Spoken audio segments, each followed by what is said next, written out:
So through the Formula Car magazine that I had, again, same thing. Rob, you're writing about it. You know everybody, so let's get you, in the PA booth. So back in the old days, it was a Cooper Tire Z-Tech F2000 series.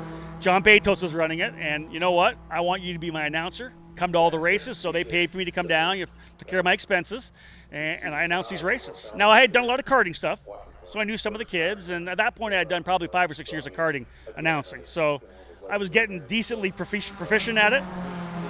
When Dan Anderson bought USF 2000, he essentially bought me as well. He said, I just bought the series, Rob, and by the way, you're going to be my announcer.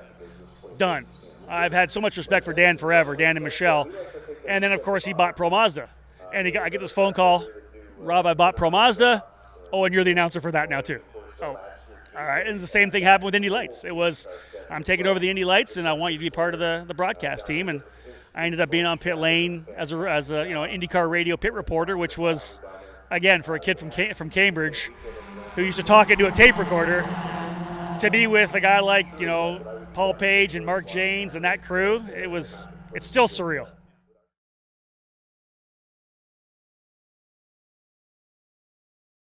I'm very lucky. I know John Doonan from Mazda came out when I did my first 500. My very first 500 with the Indycar Radio Network was the 100th running. So pretty great way to start. And when Mark Janes called me, that was an emotional thing. I want you on the team. Well, John Doonan saw me on the front straightaway before the race started. He said, hey, you know what, Rob, the Mazda Road to Indy is more for just drivers and mechanics and teams. It's you too. I can't wait to see you when you go beyond. And I said, John, I don't think I'm going anywhere. This is who I am. This is my brand. One weekend I'm talking to a 7-year-old kid who I may talk to down the line. The next weekend I'm talking to Joseph Newgarden.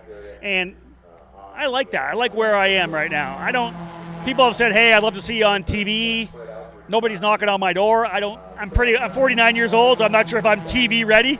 I love what I do. And again, you talk about family, right? The IndyCar Radio Network's like a family. To be able to be with them and work with them is a dream come true for me. I think if they ask me about TV, I think about it, but man, I just love where I am right now. And I have to be able to do the Road to Indy because I love watching these kids come up the ranks, and it means a lot to me when I get to see these kids come to the point sometimes where I get emotional when I'm in pit lane. I remember talking to Joseph Newgarden when he first won, or when he won it, I think it was Iowa. It was my first victory lane interview.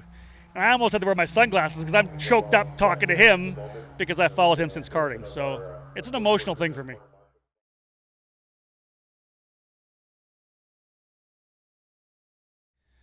That's an interesting question, somebody's legacy. You mentioned it when your time is done. I think I'm lucky because I don't think my time will ever be done. I sat at the Indianapolis Motor Speedway and I did play-by-play with Jerry Baker for one of our Pro Mazda races, right? And Indy Lights. And I think as an announcer, you can go for a long time.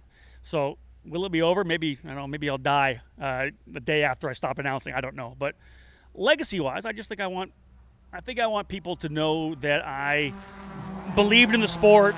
I love the sport. I love the people, and that when it's all said and done, I was able to kind of give back a little bit in terms of enriching families and fans. I know through karting, I get a lot of parents who thank me for, taking care of their kid in terms of providing some exposure, or even just sitting down and talking to them.